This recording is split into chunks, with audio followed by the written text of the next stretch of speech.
ফিরে এলাম বিরতির পর। আর এই মুহূর্তে যে খবরের দিকে নজর রাখবো, মুখ্যমন্ত্রী মমতা বন্দ্যোপাধ্যায় শারদ শুভেচ্ছা জানিয়েছেন। এক্স হ্যান্ডেলে পোস্ট করেছেন তিনি, চতুর্থীর শুভেচ্ছা জানিয়েছেন মুখ্যমন্ত্রী মমতা বন্দ্যোপাধ্যায়।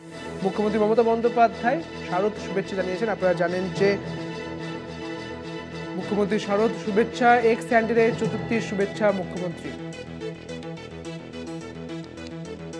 এক্স হ্যান্ডেলে চতুর্থীর শুভেচ্ছা জানিয়েছেন মুখ্যমন্ত্রী মমতা বন্দ্যোপাধ্যায়। এর আগে পুজো উদ্বোধন করেছেন মুখ্যমন্ত্রী মমতা বন্দ্যোপাধ্যায়, সেই ছবি আপনাদের দেখিয়েছি। আর এবার মুখ্যমন্ত্রী শারদ শুভেচ্ছা জানাচ্ছেন, তার সামাজিক মাধ্যমে তিনি পোস্ট করেছেন, চতুর্থীর শুভেচ্ছা জানিয়েছেন মুখ্যমন্ত্রী মমতা বন্দ্যোপাধ্যায়।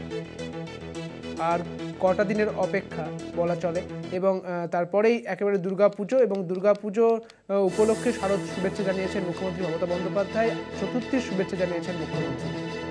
এক্স হ্যান্ডেলে পোস্ট করেছেন তিনি, চতুর্থীর শুভেচ্ছা জানাচ্ছেন মুখ্যমন্ত্রী মমতা বন্দ্যোপাধ্যায়, শারদ শুভেচ্ছা জানিয়েছেন আজ।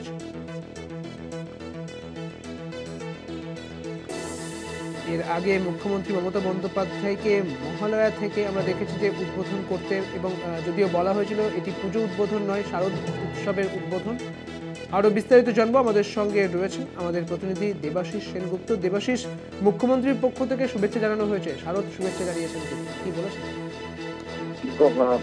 চতুর্থী আজ চতুর্থী দুই পক্ষ শুরু হয়ে গিয়েছে। সেই চতুর্থী এক্স হ্যান্ডেল মুখ্যমন্ত্রী নিজের সমাজ মাধ্যমে সেখানে পোস্ট করেছে, চতুর্থীর শুভেচ্ছা তিনি জানিয়েছেন সকলকে, রাজ্যবাসীকে।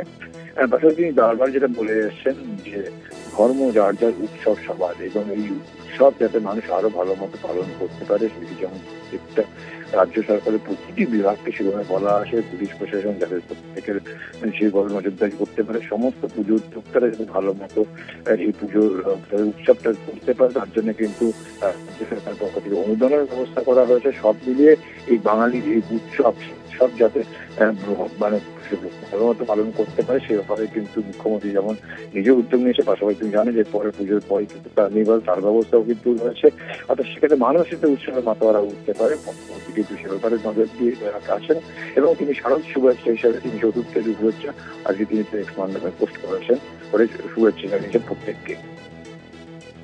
বেশ, অনেক ধন্যবাদ দেবাশিস, তোমাকে। আমাদের সঙ্গে ছিলেন আমাদের প্রতিনিধি দেবাশিস সেনগুপ্ত।